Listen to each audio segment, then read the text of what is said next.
नमस्कार मित्रांनो, श्री स्वामी समर्थ। आजच्या व्हिडिओमध्ये आपण घरच्या घरी अगदी सोप्या पद्धतीने महादेवाच्या शिवलिंगाची पूजा कशी करावी, पहिल्या श्रावणी सोमवारी पूजा कशी करावी, शिवामूठ कशी अर्पण करावी, कोणती शिवामूठ कोणत्या सोमवारी अर्पण करावी आणि शिवामूठ अर्पण करताना मंत्र काय म्हणायचा, शिवामूठ अर्पण केलेलं धान्य दुसऱ्या दिवशी काय करावं, या संपूर्ण विषयाची थोडक्यात माहिती पाहणार आहोत। सर्वात अगोदर पहा, अमावस्या झाल्यानंतर श्रावण महिन्याला सुरुवात होते आणि पहिल्या श्रावणी सोमवार हा 28 जुलै 2025 या दिवशी आहे। 2025 मध्ये 4 सोमवार आपल्याला पूजेसाठी मिळत आहेत। प्रत्येक सोमवारी आपण महादेवाच्या शिवलिंगाची पूजा करून त्या सोमवारची शिवामूठ अर्पण करायची आहे। प्रत्येक सोमवारी पूजा मांडणी करायची आहे आणि ही मांडणी दुसऱ्या दिवशी सकाळी पूजा करताना उचलून घ्यायची आहे। पूजा कशी करायची? सर्वात अगोदर ज्या ठिकाणी पूजा मांडणार आहोत ती जागा स्वच्छ करून घ्यायची। खाली स्वस्तिक रांगोळीने काढायचा, त्यावर हळदी कुंकू टाकायचं, त्यावर पाट किंवा चौरंग ठेवायचा, त्यावर एक स्वच्छ कपडा अंथरून घ्यायचा। पांढरा कपडा असेल तर उत्तम, नसेल तर लालही रंगाचा चालेल। यानंतर सर्वप्रथम दिवा प्रज्वलित करून घ्यायचा आहे। दिव्याला हळदी कुंकू, अक्षता, फुलं अर्पण करून त्याची पूजा करायची आहे। दिवा म्हणजे अग्नी, अग्नीच्या साक्षीने आपण ही पूजा करतो। यानंतर आपण गणपती बाप्पाची पूजा करणार आहोत। प्रत्येक पूजेमध्ये सर्वप्रथम गणपती बाप्पांची पूजा होते। त्यासाठी 2 जोड नागिनीची पानं घ्यायची आहेत। गणपतीची मूर्ती असेल तर त्याला, नसेल तर सुपारी घेऊन ती गणपती मानायची आहे। गणपतीस अभिषेक करायचा, पाण्याने, पंचामृताने, कच्च्या दुधाने आणि पुन्हा पाण्याने। गणपतीला हळदी कुंकू, अक्षता, फुलं आणि दुर्वा असतील तर अर्पण करून घ्यायच्या आहेत। मंत्र म्हणायचा आहे, वक्रतुंड महाकाय सूर्यकोटी समप्रभ निर्विघ्नं कुरु मे देव सर्व कार्ये सुसर्वदा। यानंतर आपण शिवलिंगाची पूजा करणार आहोत। शिवलिंग पूजन। मी एक तामण घेतला आहे, त्यामध्ये शिवलिंग ठेवायचं आहे। शिवलिंग नेहमी भरीव असावं, पोकळ नसावं। शिवलिंग अंगठ्यापेक्षा मोठं नसावं।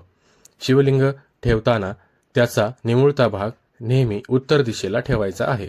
शिवलिंगावर 5 पळ्या स्वच्छ पाणी घालायचं आहे। ओम नमः शिवाय हा जप करत 5 वेळा अभिषेक करायचा। यानंतर पंचामृत किंवा कच्च्या दुधाने अभिषेक करायचा आहे।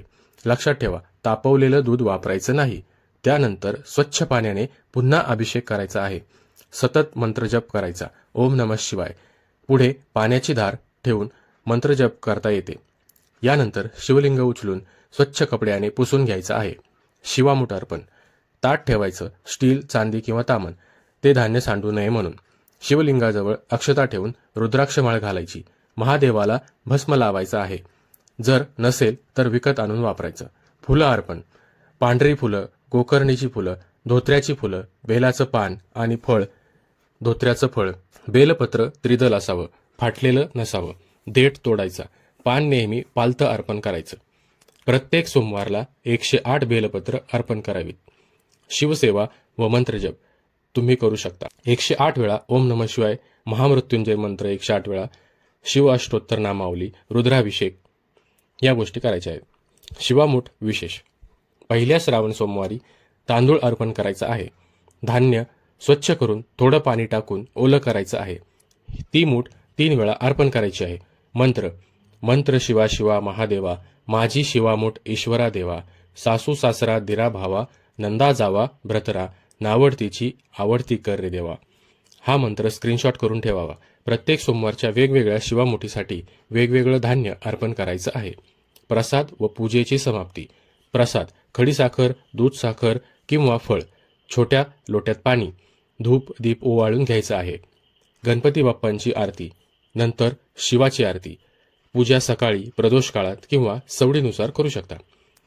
पूजा दुसऱ्या दिवशी सकाळी उचलायची आहे।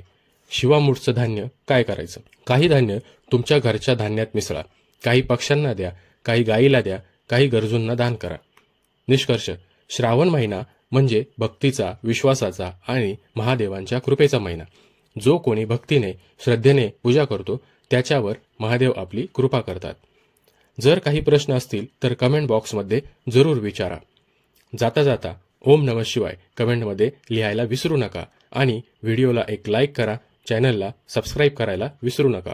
धन्यवाद। श्री स्वामी समर्थ.